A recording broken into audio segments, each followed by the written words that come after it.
segundo escreveu Mateus, no capítulo 26. Deixa eu ligar o ventilador aqui, por favor. Mateus 26. Do versículo 1 até o versículo 13. Eu vou ler, os irmãos acompanhem. Tendo Jesus acabado todos esses ensinamentos, disse a seus discípulos: sabeis que daqui a 2 dias celebrar-se-á a Páscoa, e o Filho do Homem será entregue para ser crucificado. Então, os principais sacerdotes e os anciãos do povo se reuniram no palácio do sumo sacerdote, chamado Caifás, e deliberaram prender Jesus à traição e matá-lo.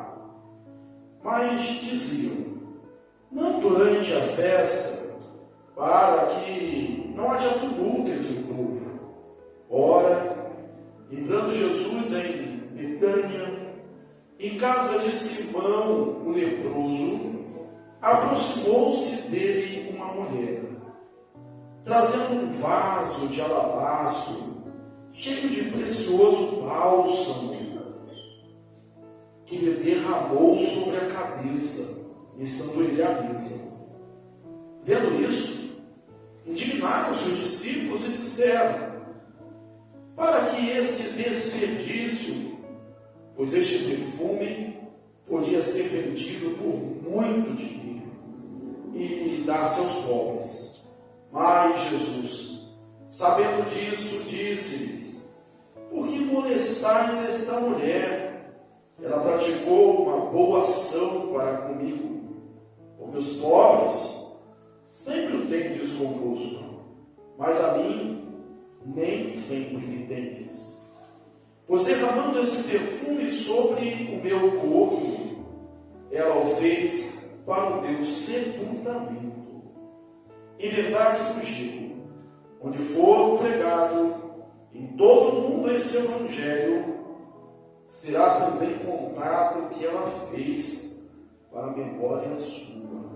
Amém? Feche seus olhos, vamos orar. Pai, nós lemos a tua palavra.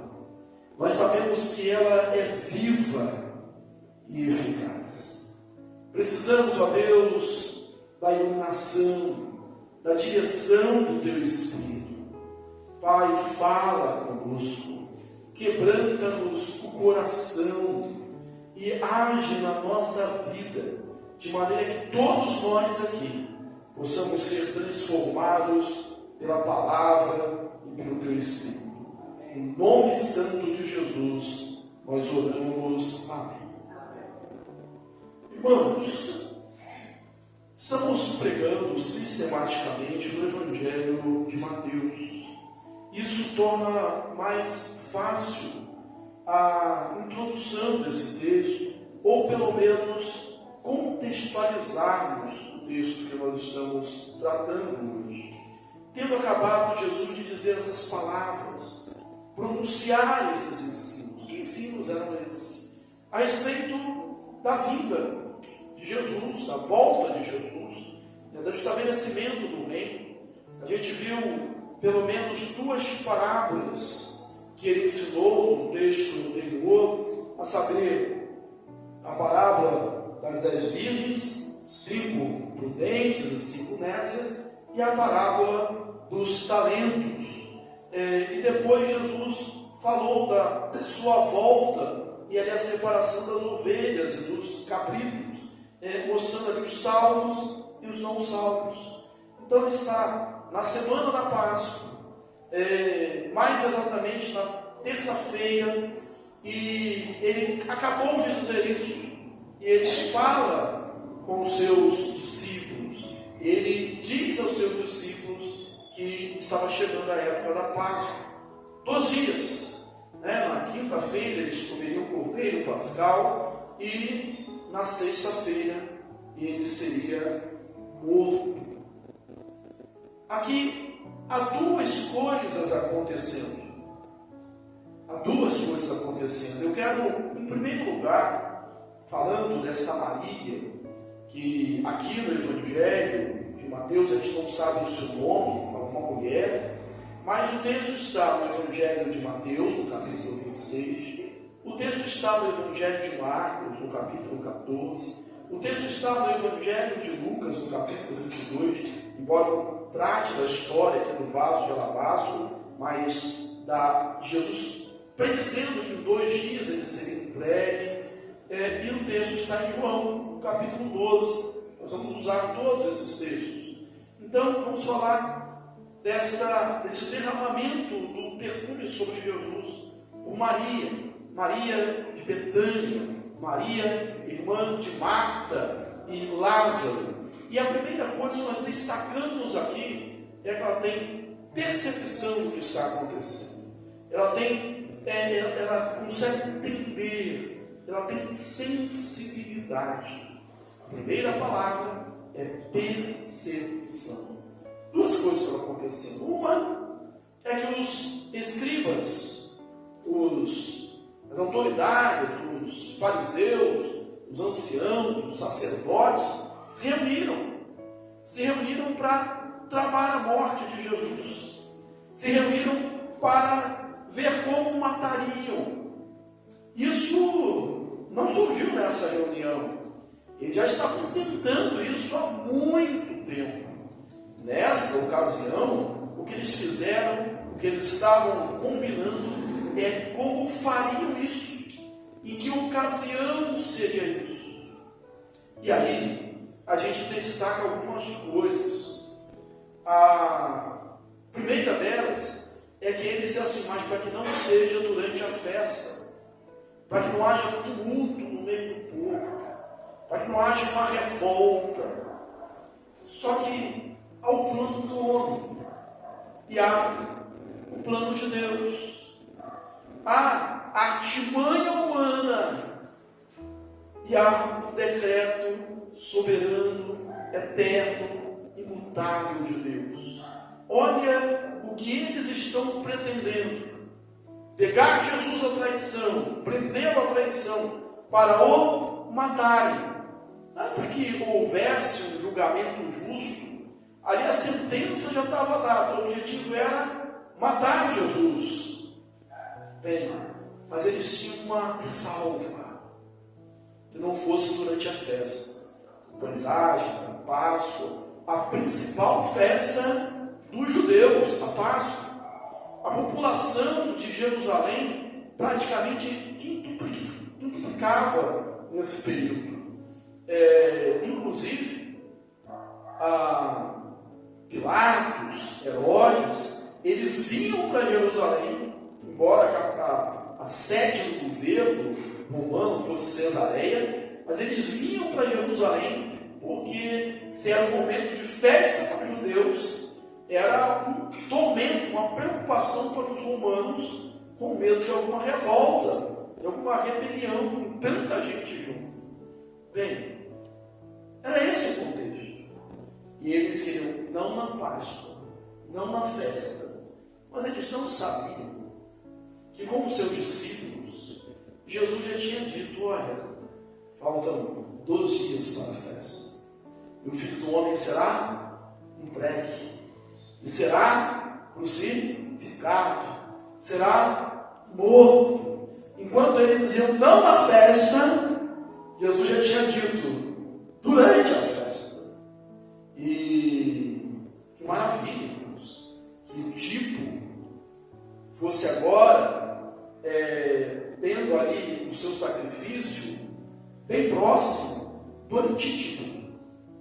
Tipo e antítipo na Bíblia é o seguinte conceito. Tipo são aqueles elementos no Antigo Testamento que apontavam para Jesus. O antítipo. O Cordeiro de Deus é o tipo de Jesus. Esse Cordeiro seria morto.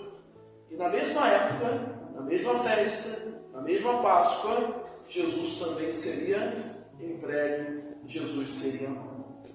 Bem, eles estão na casa de um homem, Simão, e aí é um cognome para ele, há um estigma para ele, Simão o leproso. você. Será que ele ainda era leproso? Não, não era leproso. Por quê? Se ele fosse leproso, ele não poderia estar na sua casa. Ele não poderia estar dando um jantar. Ele teria que estar afastado da sociedade, afastado da cidade, uma colônia de leprosos, um leprosário. Mas ele não podia estar na sua casa. Ele certamente, embora o texto não diga de forma clara, nós podemos presumir que esse homem fosse um homem curado por Jesus. Lembra que quando pregamos várias vezes aqui sobre situação de lepra, toda vez, pelo menos no Evangelho de João, que eu era claro de lepra, a expressão não era curado, era purificado. Ele tinha sido purificado a sua lepra e agora estava oferecendo um jantar. Talvez, num momento de ação de graças, Jesus me curou. Vai preparar a Páscoa, vai ser na minha casa, a festa vai ser na minha casa. E ali estava também Lázaro. E aí a gente começa a juntar gratidão sobre gratidão. Porque se ele foi purificado da lepra, Lázaro foi ressurreto dentre os mortos. Eles estavam ali. Não sabemos quem era esse Simão. A gente não tem mais informação sobre ele. Mas parece que eram conhecidos ou parentes de Lázaro. Alguns chegam a especular que o pai, ou então o marido de Marta, porque uma coisa aqui no texto é o seguinte: Marta era aquela mulher que nós já conhecemos, que era de iniciativa, que estava trabalhando sempre. Agora, trabalhar na sua casa é uma coisa, na casa dos outros já é uma coisa bem diferente. Na casa de Simão, ela também estava servindo. Então, pode haver um parentesco, mas nós não podemos afirmar isso. Então, nós apenas mencionamos com uma curiosidade. Bem, mas eles estavam ali. E quando comiam a Páscoa, essa mulher se aproxima de Jesus. E ela derrama um frasco de nardo puro. O texto aqui de Mateus não diz, mas Marcos e João diz, era um nardo puro, puríssimo, né? Caríssimo, preciosíssimo, cheio de superlativos sobre Jesus. E quanto eles criticam, porque nós podemos esperar assim, olha, a expressão, a reação das pessoas diante das nossas atitudes nem sempre são o que a gente espera. Eles criticaram essa mulher. Um desperdício. Eu vou depois tratar disso mais a fundo, mas o ponto que eu quero chegar para esse primeiro tópico aqui da mensagem, a percepção dela, é que Jesus fez uma pergunta também. Se eles perguntam, para que esse desperdício? Jesus pergunta, por que amolecais? Em outro texto, outro evangelho, vai dizer, deixai-a. E aí ele diz, por quê? Porque ela está fazendo uma boa ação para comigo. Porque ela está me preparando para a minha morte, para o meu sepultamento. Ela está fazendo os preparativos fúnebres. Ora, por isso que eu digo que ela tinha uma percepção.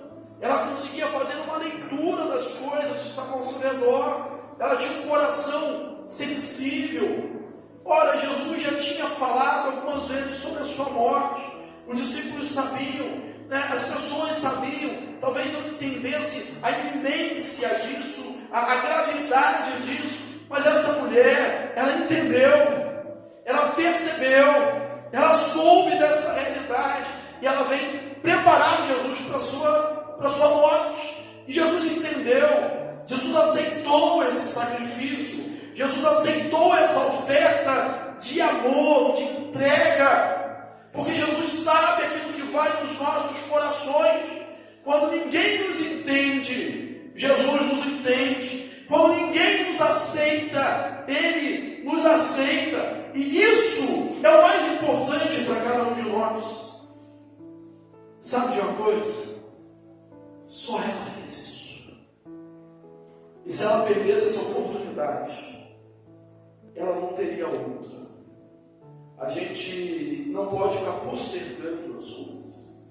Não podemos perder a oportunidade. Jesus não participaria de outra Páscoa. Não nessa vida. Depois, a gente sabe, na ceia, diz que não comeria outra até que comesse, bebesse vinho no reino do Pai. Mas na terra foi a última vez.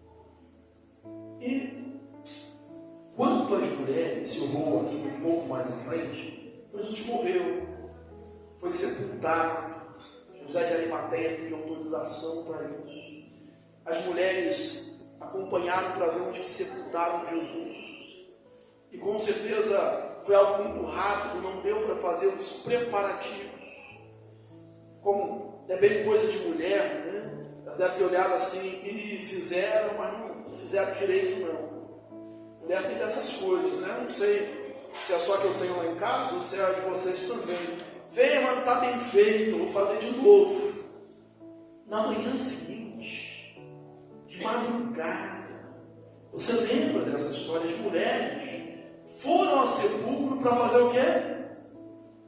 Para ungir Jesus, para fazer os preparativos ali do corpo de Jesus. Conseguiram?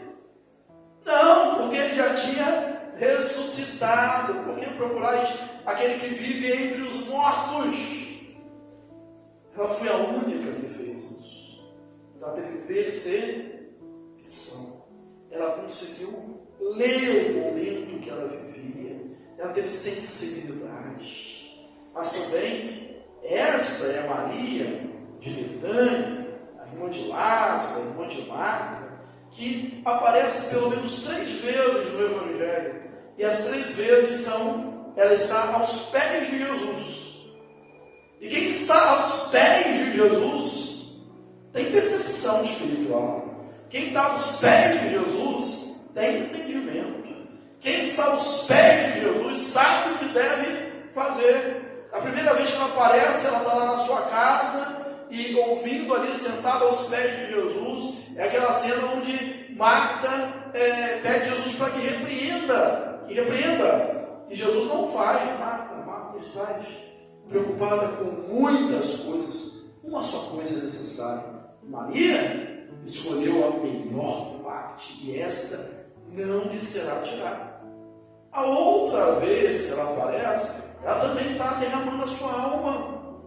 Seu irmão tinha morrido. Jesus, aos olhos dos homens, tinha chegado atrasado. E ela derrama os seus lamentos diante de Jesus. Senhor, se estivesse aqui, eu não teria morrido meu irmão.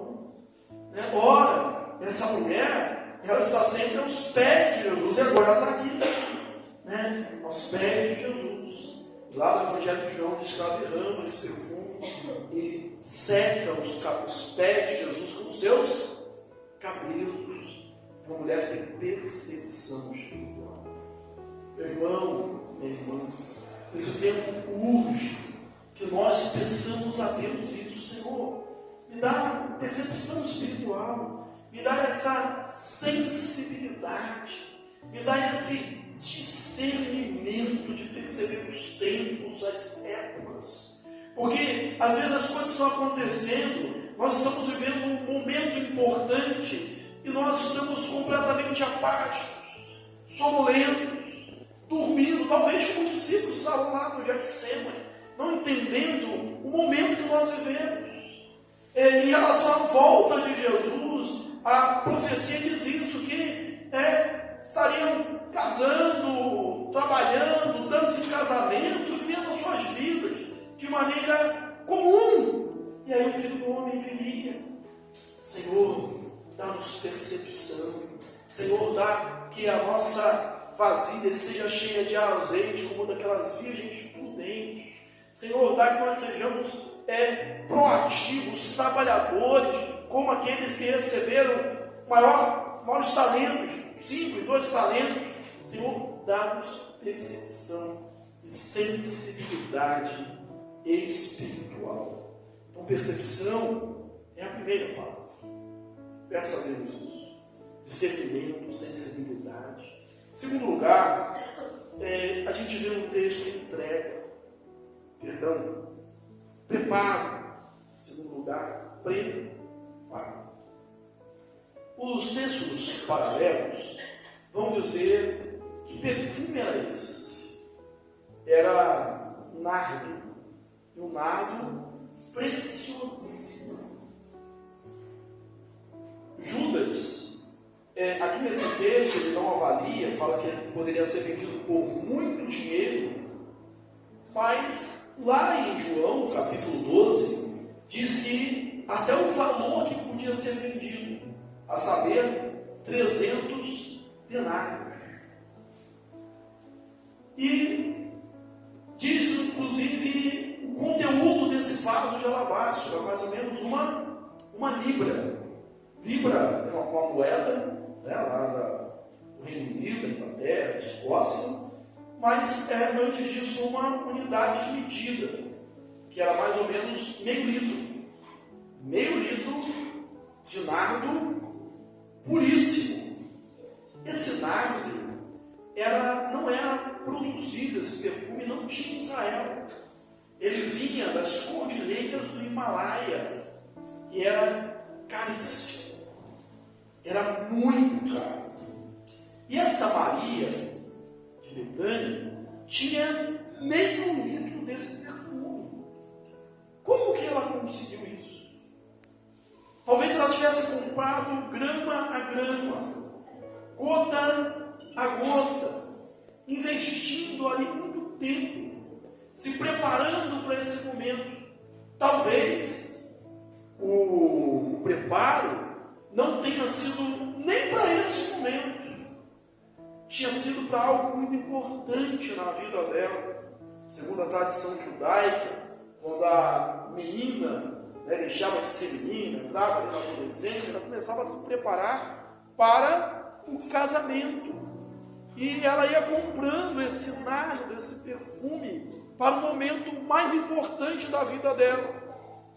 Havia um momento de preparo. Durante muito tempo, ela se preparou para isso. Ela investiu, ela gastou isso. E a pergunta é, o que nós estamos fazendo? O que nós estamos fazendo para o reino de Deus? O Evangelho de Marcos, capítulo 14, se puder depois consultar, quando Jesus corrige os seus discípulos, ele diz o seguinte a respeito dessa mulher, a respeito de Maria. Ele diz: ela fez o que pôde. Ela fez o que pôde. E essas palavras nos saltam aos olhos, porque ela fez aquilo que ela pôde, tudo que ela pôde. Deus não pede para a gente fazer aquilo que a gente não pode, aquilo que é impossível. Ele pede o possível. E ela pôde fazer isso. Foi o que estava ao alcance dela. Mas ela fez, e fez de todo o coração, e fez com boa vontade, e fez com o coração cheio de alegria.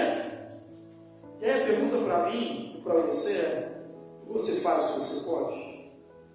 Você faz tudo o que você pode para servir a Deus com beleza de coração? Você se entrega à obra? Você faz tudo isso para o Senhor Jesus? Como você se prepara? Como você se prepara para vir à igreja? Como você se prepara para ouvir a mensagem?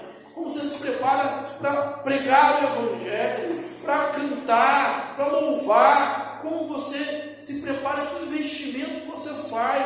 Maria fez um grande investimento. Esse perfume de nardo preciosíssimo, que a gente já viu que vinha lá das cordilheiras do Himalaia, e foi avaliado em 300 denários. O denário, você sabe que é a moeda romana, que equivalia a uma diária de um trabalhador comum, um braçal. Se a gente fosse converter para os nossos dias, em termos de moeda seria muito difícil. Eu prefiro fazer em termos de diária. Hoje uma diária, talvez talvez seja o pastor, está defasado. Mas vamos chutar R$150 a diária para um trabalhador comum, o baixo. Ora, se a gente pegar 300 diárias, dá R$45.000. Essa mulher trabalhou um ano inteiro, vamos pensar que ela não comeu, não bebeu, não fez mais nada, só juntou para comprar esse perfume. Então era um alto investimento, precioso. Quando a gente pensa em perfume, fui fazer uma pesquisa lá na internet, eu não sou bom desse negócio de perfume, aí eu perguntei lá, qual o perfume mais caro do mundo? E eu me surpreendi. Se eu falar errado a pronúncia aqui, você faz o seguinte, você compra o perfume, me dá e diz como fala certo. É assim, ó, Chumuque. É isso mesmo? Não sei. Acho que a gente nunca ouviu falar. Sabe que você nunca ouviu falar? Na internet. 6 milhões de reais é o perfume. Aí eu falei, não vamos vir mais para a nossa realidade aqui, né? Aí a revendedora me corrige, né? O mais caro da Natura é o Aura, isso mesmo, R$320. Esse aqui é mais no seu alcance, né? Eu estou lá no nível do essencial, caiaque, né? Mais meia boca lá, mas se você... Mas quando você compra um perfume caro, né, o que você faz? Você põe a sua gotinha. Aí fala assim, tem que durar pelo menos um ano. Durar um perfume caro tem que durar um ano. Quando é aquele baratinho, mas quando é caro, tem que durar pelo menos um ano. Eu lembro de eu falei assim, não, se você entrar nesse negócio aqui e você vender um perfume por dia, você vai ganhar, o problema é vender um perfume por dia, né? Igual pastel, né? O pessoal compra esse perfume, faz vender pelo menos um ano. Bem, porque o perfume era caro. Mas sabe o que ela fez em terceiro lugar? Entrega. Porque quando ela chega perto de Jesus, ela podia fazer assim, olha, eu tenho aqui meio litro desse nardo puro. Eu posso chegar e abrir delicadamente, ou quebrar só o gargalo desse frasco de alabastro, que é um tipo de pedra, e derramar algumas gotas sobre Jesus. Já vai aromatizar o ambiente, já vai deixar tudo perfumado, já vai fazer alguma diferença nesse momento em que ele vive. Mas não, ele não fez assim, não foi gota a gota. O texto diz que ela quebrou esse vaso de alabastro e ela derramou tudo sobre o Senhor Jesus.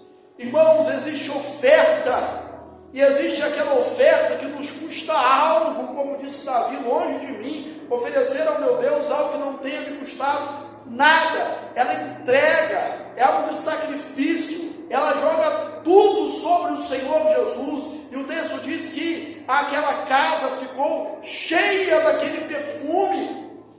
Ela entrega tudo, porque ela podia ter se preparado, ela podia ter gasto o seu dinheiro com aquilo, e ela podia chegar na hora e dizer assim, um pouco basta, é melhor ser comedida, mas não, ela entrega tudo.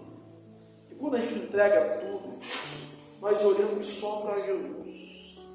Ela não olhou para o seu futuro, e quando eu me casar, e o que eu vou fazer? Porque eu vou ter que ter esse bálsamo, o que eu vou fazer? Eu não vou ter mais, eu não vou ter tempo novamente de juntar isso tudo. Não, ela não olha para o futuro, ela não olha para o outro. E, como eu disse aqui, já no início, às vezes a gente toma algumas atitudes e pensa que vai agradar, e não agrada. Mas quem olha para Jesus, quem se entrega, olha só para Jesus. Qual foi a crítica que ela recebeu, irmãos? Todos. Judas foi quem falou, mas todos parecem ter concordado com Judas. Para que esse desperdício?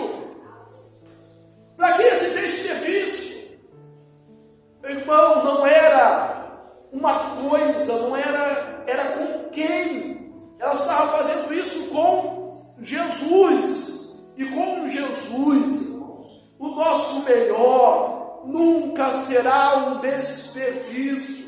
Nós podemos desperdiçar a nossa vida quando a gente investe no mundo, ou quando a gente investe numa carreira, ou num relacionamento, ou em alguém, mas quando a gente investe no reino de Deus, quando a gente entrega a vida a Jesus, nunca isso será um desperdício, nunca isso será em vão.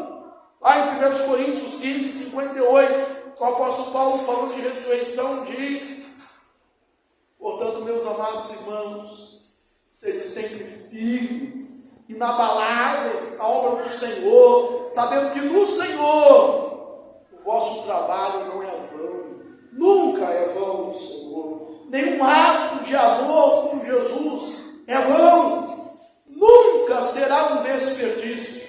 E quantas vezes nós ouvimos isso? Só desperdiçando o seu tempo. Podia estar fazendo outra coisa, está na igreja. É todo domingo.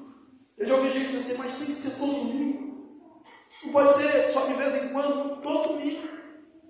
Lá no trabalho, você nos cultos, todos os dias, lá no almoço, e às vezes quando alguns irmãos falam das críticas que recebem, ora, mas você tem que ir todo dia. Não é que tem que ir, que nós amamos isso. Não há outro lugar que nós gostemos mais de estar na presença do Senhor. Não é igreja, mas é onde os irmãos estão reunidos e louvando, lendo a palavra, está ali.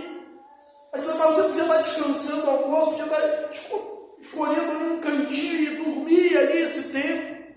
Mas nós temos prazer na casa de Deus, na obra de Deus, na oração, na leitura da palavra. Nunca será um desperdício. Mas quem faz a obra, ou aliás, quem faz qualquer coisa, bom, bem feito, sempre vai receber crítica. Sempre vai receber crítica. Ela talvez não esperasse isso. Olha, eu guardei, e podia dizer assim, foi com o meu dinheiro, foi com o meu trabalho, é do meu casamento, é para minhas núpcias, ninguém tem nada a ver com isso, é o meu perfume, é o meu Senhor, sou eu que estou quebrando, é o meu cabelo que está aqui, secando os pés dele, mas só houve críticas. Quando eu olhava para todos os lados, era só crítica. Mas quando eu olhava para Jesus, ela tinha aceitação. E ela tinha honra. Pare de olhar para as críticas. Porque crítica você vai sempre ter. Não é só na igreja, não. Se você trabalha muito, o pessoal critica que você só pensa em trabalho. Se você trabalha pouco, o pessoal critica que você é preguiçoso. Se você arruma demais a casa, você é perfeccionista, detalhista. Se você não arruma, você é preguiçoso. Se você vai ficando velho e cuida muito do corpo, da saúde, da aparência, fala assim, quer ser vovô garoto, né? Ridículo, coisa boba, né? Se você não cuida, você é relaxado. Vai sempre ter algum tipo de crítica. Só tem um lugar que você não vai ter crítica. Sabe qual é? Eu revelo para você agora. Vou até falar um nome. Sônia. Identificou ele, né? Você dá um cemitério que é o roxo, né? Cemitério. Ninguém critica ninguém, né? Está tudo lá na paz, uma tranquilidade, uma serenidade. Um vizinho não perturba o outro, né? Um vizinho não perturba o outro, está uma serenidade total. Né? Quando você estiver vivo e fazendo alguma coisa, você vai ter crítica, vai sofrer crítica. Agora olha para o Senhor Jesus. E sabe o que aconteceu? Essa mulher foi honrada. Jesus disse, onde for pregado esse evangelho do reino, será dito o que ela fez para memória sua, a memória dela. Passaram uns anos, milênios, a gente prega, onde é pregado o evangelho, observe, toda vez, aonde for, né? Às vezes quando eu pensava nesse tempo, assim, mas então toda vez que a gente lê a Bíblia, a gente tem que falar do que ela fez. Não, onde é pregado o evangelho, é falado dela. Quantas vezes eu vou falar, gente, de Maria, desse ato dela? Onde é pregado, é falado o que ela fez para a memória sua. Mesmo que ela tivesse vivido 100 anos e botado gotinha a gotinha de perfume, igual a gente faz com perfume caro, né? Esse perfume teria acabado. Mas a glória, o galardão de ser fiel a Jesus não acaba. E não vai ser falado isso da gente, não for pregado o evangelho que você fez, que eu fiz, mas o peso de glória eterna sobre a nossa vida nunca vai acabar. Nunca vai acabar. Nunca vai cessar. Falando de perfume, eu lembrei agora, o texto que Paulo fala, que diz que nós temos a fragrância, o perfume, o aroma de Cristo. Nós podemos espalhar isso, derramar isso pelo mundo. Para isso, é necessário que a gente tenha a percepção do tempo. O tempo urge. É necessário que a gente se prepare, que a gente invista. A gente investe naquilo que a gente ama. Quando a pessoa tem um hobby, ela às vezes é pobre. E aquele hobby é caro, ela dá um jeito, ela consegue pagar aquelas coisas. Ela consegue resolver ali para ter o prazer de praticar aquele hobby, que às vezes nós não falamos assim, poxa, falando aqui como os discípulos, né? Um desperdício. Mas é o que ela ama. Você ama Jesus. Você investe no reino de Deus. Você investe na obra, naquilo que a gente ordenou de pregar o evangelho para a criatura. E você se entrega. Se entrega totalmente. Tem uma música, eu acho a figura da música, eu sou muito de gravar os nomes dos cantores, cantamos ontem na música doméstico lá em casa. Ele diz que o vaso de alabastro tem que ser quebrado. Tem que ser quebrado. Tem que jorrar esse perfume. Né? E todos nós temos isso. Às vezes falta a coragem, a determinação, a entrega de colocar tudo nas mãos de Deus. E quando a gente coloca tudo nas mãos de Deus, nunca falta nada. Nunca falta. Buscar, pois, em primeiro lugar o reino de Deus e a sua justiça. As demais coisas nos serão acrescentadas. Que sejamos como Maria de Betânia, aos pés de Jesus. Sejamos como Maria de Betânia, que tem percepção da realidade. Que sejamos como Maria de Betânia, que se prepara, gota a gota, guardando ali, para um momento especial, que a gente tenha a coragem de entregar isso nas mãos de Deus. Deus te abençoe, rica e abundantemente.